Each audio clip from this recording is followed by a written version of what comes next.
마태복음 24장 32절부터 51절까지 말씀 가지고 무화과 나무의 비유를 배우라 라는 제목으로 말씀 전하도록 하겠습니다. 함께 본문 읽겠습니다. 무화과 나무의 비유를 배우라. 그 가지가 연하여 지고 잎사귀를 내면 여름이 가까운 줄을 아나니 이와 같이 너희도 이 모든 일을 보거든 인자가 가까이 곧 문 앞에 이른 줄 알라. 내가 진실로 너희에게 말하노니 이 세대가 지나가기 전에 이 일이 다 일어나리라. 천지는 없어질지언정 내 말은 없어지지 아니하리라. 그러나 그날과 그때는 아무도 모르나니 하늘의 천사들도 아들도 모르고 오직 아버지만 아시느니라. 노아의 때와 같이 인자의 임함도 그러하리라. 홍수전에 노아가 방주에 들어가던 날까지 사람들이 먹고 마시며 장가들고 시집가고 있으면서 홍수가 나서 그들을 다 멸하기까지 깨닫지 못하였으니 인자의 임함도 이와 같으리라. 그때에 두 사람이 밭에 있음에 한 사람은 데려가고 한 사람은 버려둠을 당할 것이요 두 여자가 맷돌질을 하고 있음에 한 사람은 데려가고 한 사람은 버려둠을 당할 것이니라. 그러므로 깨어 있으라. 어느 날에 너희 주가 임할는지 너희가 알지 못함이니라. 너희도 아는 바니 만일 집 주인이 도둑이 어느 시각에 올 줄 알았더라면 깨어 있어 그 집을 뚫지 못하게 하였으리라. 이러므로 너희도 준비하고 있으라. 생각하지 않은 때에 인자가 오리라. 충성되고 지혜 있는 종이 되어 주인에게 그 집 사람들을 맡아 때를 따라 양식을 나눠줄 자가 누구냐? 주인이 올 때에 그 종이 이렇게 하는 것을 보면 그 종이 복이 있으리로다. 내가 진실로 너희에게 이르노니 주인이 그의 모든 소유를 그에게 맡기리라. 만일 그 악한 종이 마음에 생각하기를 주인이 더디 오리라 하여 동료들을 때리며 술 친구들과 더불어 먹고 마시게 되면 생각하지 않은 날 알지 못하는 시각에 그 종의 주인이 이르러 엄히 때리고 외식하는 자가 받는 벌에 처하리니 거기서 슬피 울며 이를 갈리라.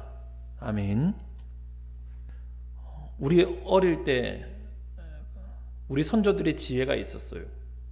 우리 선조들의 지혜가 뭐냐면 제비가 낮게 날면 비가 올 날씨다 하는 것입니다. 저도 그랬던 게 기억납니다. 어릴 때 제비들이 낮게 날면서 슝슝 낮게 아주 낮게 땅바닥을 스치듯이 날아다니면 날씨가 흐려지는구나, 비가 오겠구나 라는 생각을 했던 적이 많이 있었어요. 그런데 꼭 그렇게 되면 날씨가 흐려졌던 겁니다. 우리 선조들이 지혜로웠던 것이죠. 이와 같이 예수님께서 하신 말씀이 뭐냐면 너희가 만약 앞서 말했던 우리 24장에서 나타나는 이 모든 일을 보거든 인자가 가까이 문 앞에 이른 줄 알아라. 임박한 진노를 너희들이 알아야 한다라고 말씀해 주시는 거예요. 그렇다면 먼저 우리들이 살펴볼 건 뭡니까? 그러면 어떤 일이 있으면, 어떤 징조가 있으면 예수님이 다시 오실 때가 된 것인가? 앞서 24장에서 말씀하셨던 것이 무엇인가? 한 세 가지 정도로 말씀드릴 수가 있습니다. 첫 번째는 15절이에요. 15절 제가 읽어드립니다. 24장 15절. 그러므로 너희가 선지자 다니엘이 말한 바 멸망에 가정한 것이 거룩한 곳에 선 것을 보거든. 첫 번째, 예수 그리스도께서 임재할 때에 나타날 징조가 뭐냐? 마지막 심판의 징조가 무엇이냐 하면 멸망에 가정한 것이 거룩한 곳에 서게 될 것이다 하는 것입니다. 멸망에 가정한 것이라는 것은 적 그리스도가 되겠죠. 그리스도를 대적하고 예수 믿는 사람들을 잡아 죽이는, 우리 예수 믿는 사람들을 예수 믿지 못하게 만드는, 그래서 계시록에 보면 음녀가 등장하지 않습니까? 그와 같은 어떤 멸망에 가증한 것이 거룩한 곳에 선 것을 보거든. 거룩한 곳은 또 어디겠습니까? 여러 가지로 해석할 수가 있을 거예요. 실제적인 어떤 위치라고 생각한다면 예루살렘이라고 말하는 사람도 있습니다. 그러나 많은 사람들이, 이 신학자들이 공감하는 바는 뭐냐면 초거대 지배 세력이 나타날 거라는 거죠. 단순히 어떤 지구상의 한 부분, 한 나라를 지배하는 정도가 아니라 온 우주를, 온 지구를 지배하는 초거대 지배 세력.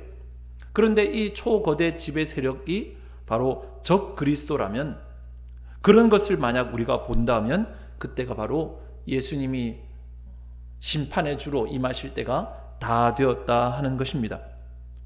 굳이 그렇게까지 가지 않더라도 개인적인 측면에서 우리 삶의 구석구석 닿지 않는 곳이 없도록 종교적이든 경제적이든 정치적이든 반기독교적인 적 그리스도의 어떤 그런 행동들이 우리 삶의 구석구석 나타나기 시작한다면 그것이 바로 멸망에 가져간 것이 우리의 삶, 곧 거룩한 곳에 다가오고 있다는 것을 우리들은 알아채려야 한다는 것입니다.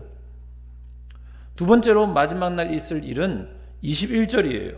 21절 제가 읽어드리면, 이는 그때에 큰 환란이 있겠습니다. 창세로부터 지금까지 이런 환란이 없었고 후에도 없으리라.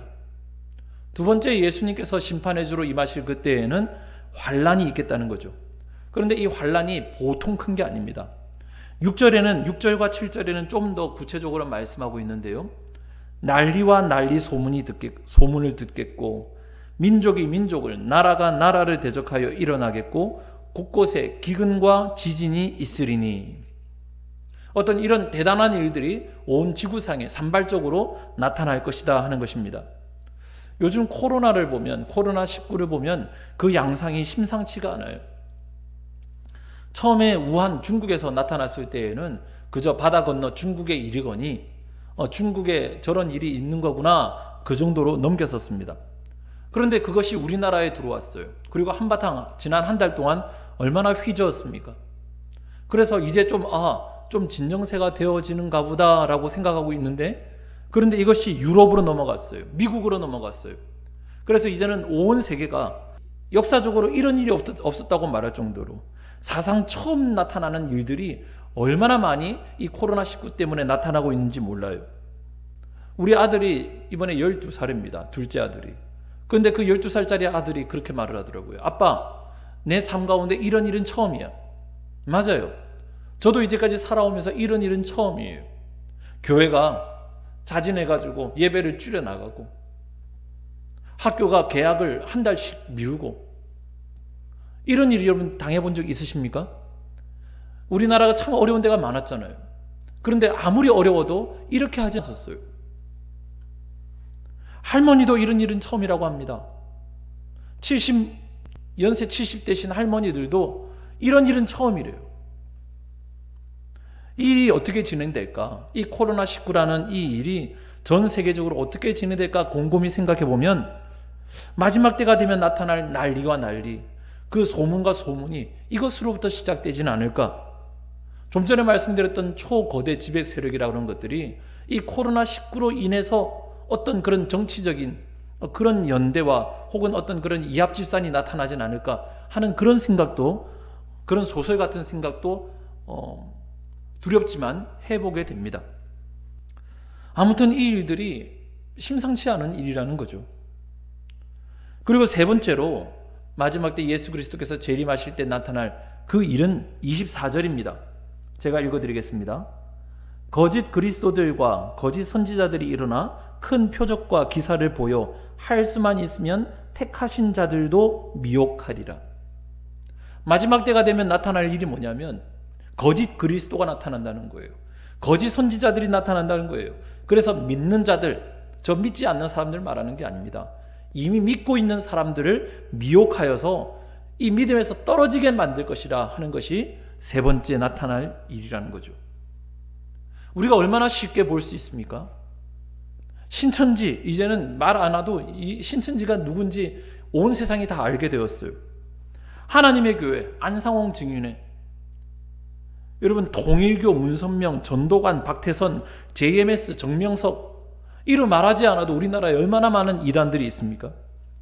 이 땅에 50명의 하나님이 있다고 합니다. 내가 하나님이다 라고 말하는 사람이 우리나라에만 50명이라고 그래요. 얼마나 많은 예수님과 하나님이 우리나라의 한반도에 살고 있는지. 이 밖에도 여러분 카톨릭이라든지 이슬람이라든지 WCC와 같은 다원주의라든지 얼마나 많은 종교 세력이 나타나서 우리 믿는 자들을 미혹하고 우리로 하여금 다른 믿음으로, 이 믿음에서 떨어져 다른 믿음으로 나아가도록 얼마나 많은 미혹을 하고 있습니까? 때로는 무력으로, 때로는 어떤 친절로 우리에게 다가와서 우리 믿는 사람들을 미혹하는 일이 너무너무 자주 나타나고 있다는 것입니다. 방금 말씀드린 이 세 가지, 멸망에 가증한 것이 거룩한 곳에 선 것을 보거든, 큰 환란이 나타나고 난리가 나타나고 민족이 민족을, 나라가 나라를 대적하는 그런 일이 있는 것을 보거든, 거짓 선지자들이 일어나는 것을 너희가 보거든. 33절, 이와 같이 너희도 이 모든 일을 보거든 인자가 가까이 곧 문 앞에 이른 줄 알라. 여러분, 우리는 분명히 알아야 돼요.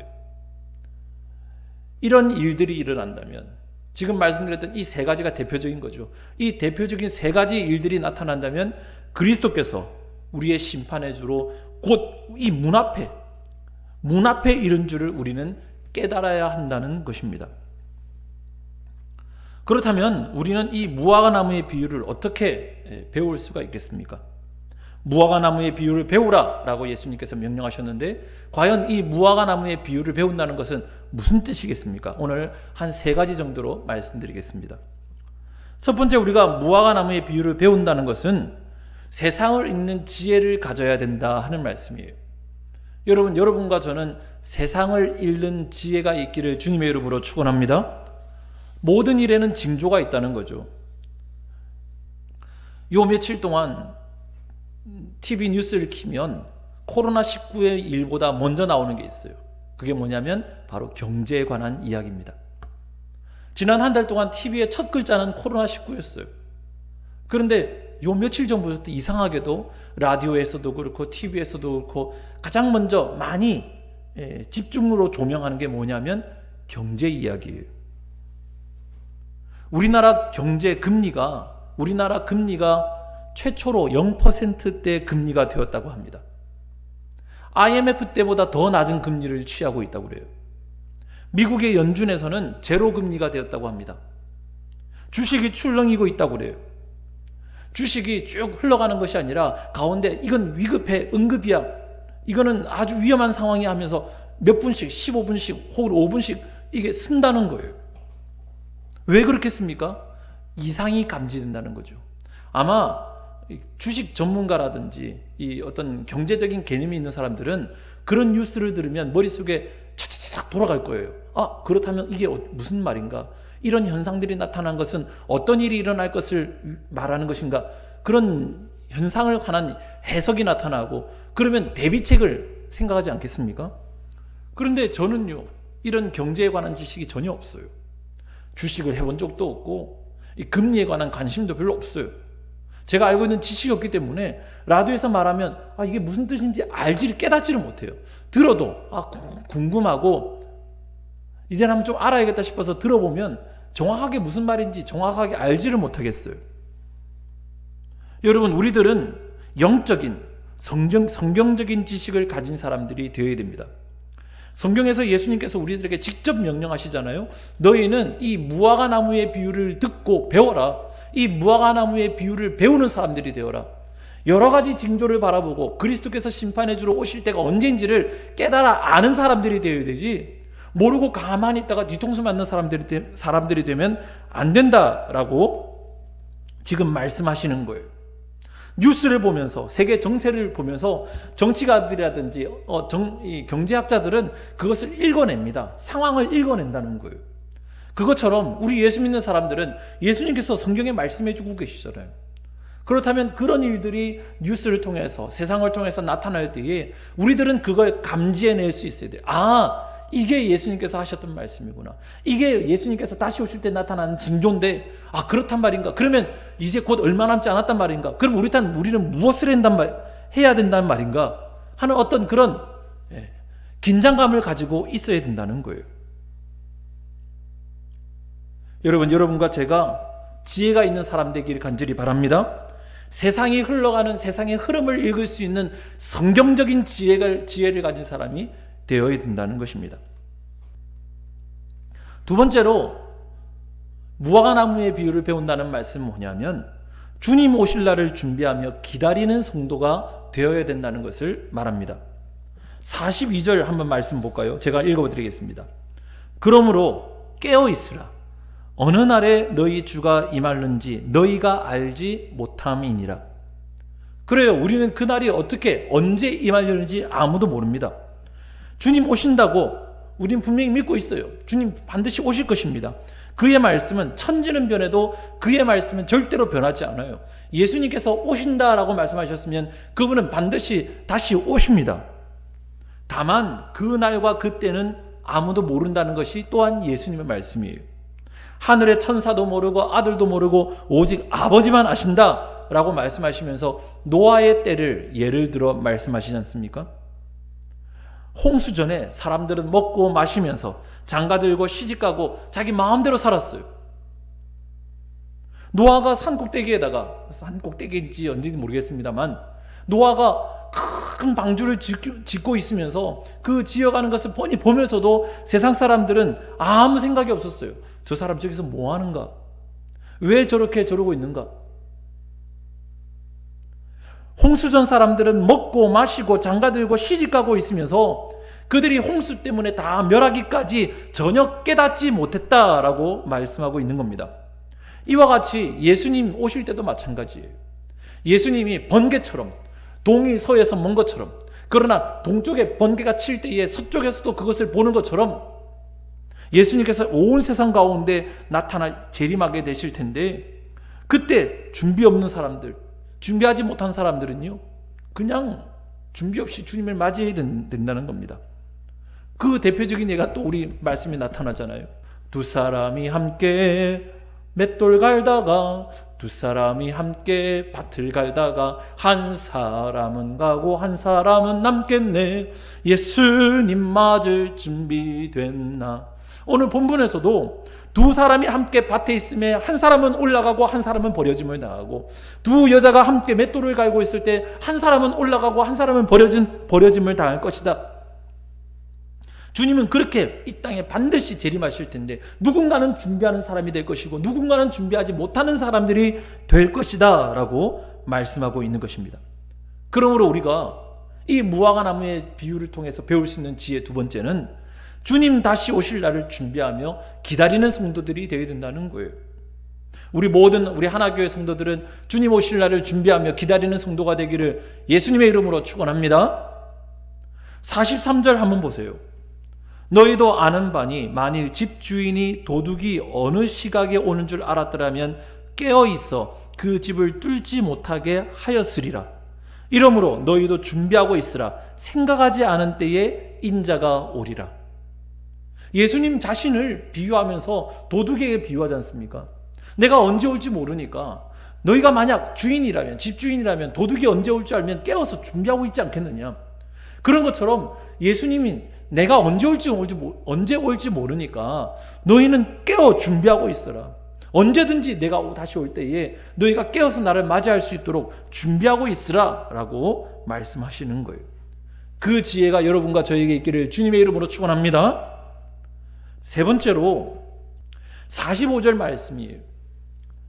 너희는 준비하고 깨어 있으라. 생각하지 않은 때에 인자가 올 것이다 라고 말한 다음에 끝나는 것이 아니라 45절이 등장하면서 충성되고 지혜 있는 종이 되어 주인에게 그 집 사람을 맡아 때를 따라 양식을 나눠줄 자가 누구냐. 예수님께서 마지막 때 다시 재림하실 때에 그때 충성되고 지혜로운 종들은 예수님께 칭찬받을 거예요. 충성되고 지혜로운 종이 되어서 예수님의 사람들을 맡아가지고 때를 따라 그들에게 양식을 나눠주면서 자기의 본분을 다하고 있던 그 종들은 예수님 오실 때에 칭찬을 받을 겁니다. 그러나 반대로 동료들을 때리고 술 친구들과 더불어 먹고 마시고 생각하지 않는 날 아무 준비 없이 주인을 맞이하고 있는 그 종은 어떻게 됩니까? 51절에 엄히 때리고 외식하는 자가 받는 벌에 처하리니 거기서 슬피 울며 이를 갈리라. 이후에 나타나는 25장에 나타나는 세 가지 비유 아시잖아요. 열처녀의 비유, 달란트의 비유, 양과 염소의 비유. 이 세 가지 비유는 51절 엄히 때리고 외식하는 자가 받는 벌을 처하리니 거기서 슬피 울며 이를 갈리라 라는 말씀에 대한 세 가지 예시를 우리들에게 보여주고 있는 말씀이에요. 누군가는 종이 되어서 지혜롭고 충성된 종이 되어서 그 맡은 사람들에게, 예수 그리스도의 그 가족들에게 때를 따라 양식을 공급하는 사람이 되어서 준비하는 사람이 있는 반면에 그렇지 않은 사람은 먹고 마시며 싸우고 나태하게 있다가 주인께서 오시는 그날에 슬피 울며 이를 가는 사람이 있는데 그 사람들에 대한 예를 3번이나 25장에 똑같은 예를 서로 다른 이야기를 가지고 우리들에게 말씀해 주고 계신다는 것입니다. 그렇다면 우리는 어떤 사람이 되어야 된다는 겁니까? 이 무화과나무의 비유를 통하여서 예수님께서 결국 여러분과 저에게 너희는 이와 같이 되라 라고 말씀하시는 바가 무엇입니까? 바로 충성되고 지혜 있는 종이 되어서 그 집 사람들을 맡아 때를 따라 양식을 나눠줘라 하는 말씀이라는 것이죠. 조금만 더 말씀드린다면 여러분, 충성이 무엇입니까? 충성은 우리가 목숨 바쳐 섬길 주인을 정하는 거예요. 우리는 누구든지 섬겨야만 합니다. 로마서에 보면 너희가 죄를 섬기든지 혹은 의를 섬기든지. 여러분, 우리는 하나님 섬기는 사람 되기를 주님의 이름으로 축원합니다.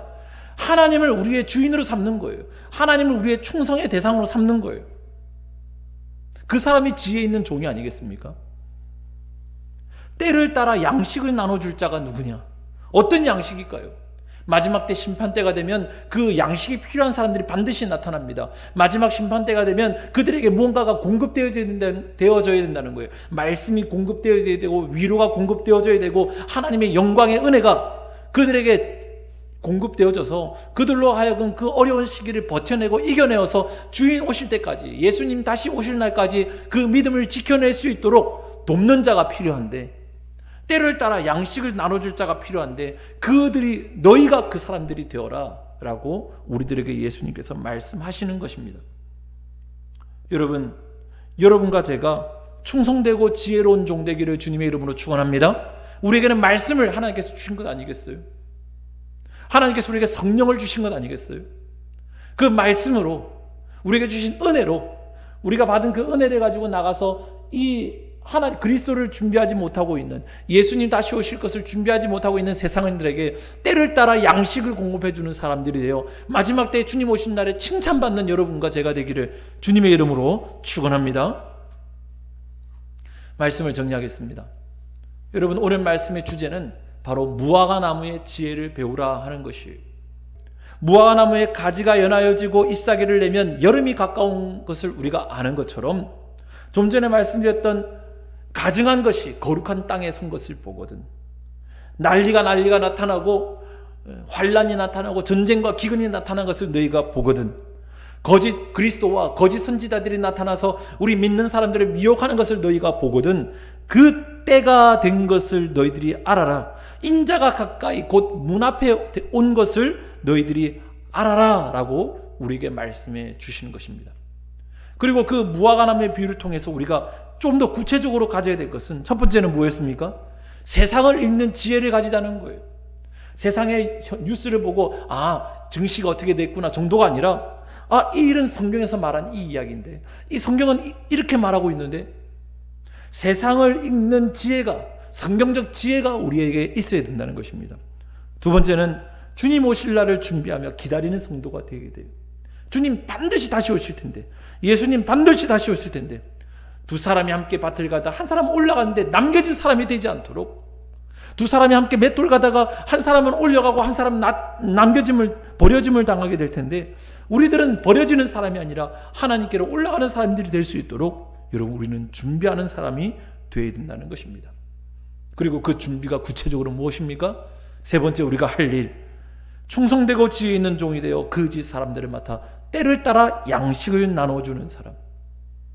여러분, 주님께서 여러분과 제가 그와 같이 되기를 원하신 줄 믿으시기 바랍니다. 부디 여러분과 제가 이 말씀, 무화과나무의 비유를 배울 수 있는 그 말씀을 가슴에 새기고 세상을 바라보는 지혜, 또 주님 다시 오실 날을 준비하며 기다리는 지혜, 또 이 마지막 시대에 충성되고 지혜 있는 종이 되는 지혜가 있기를 주님의 이름으로 축원합니다. 하나님 아버지, 감사를 드립니다. 오늘 말씀을 통하여서 무화과나무의 비유를 배우라 하는 말씀을 봅니다. 주여, 우리들에게 지혜를 주옵소서. 세상을 읽을 수 있는 지혜를 허락하여 주시옵시고, 이 어두운 세상 가운데서도 주님 오실 날을 기다리며 준비할 수 있는 지혜가 우리 가운데 있게 하여 주시옵소서.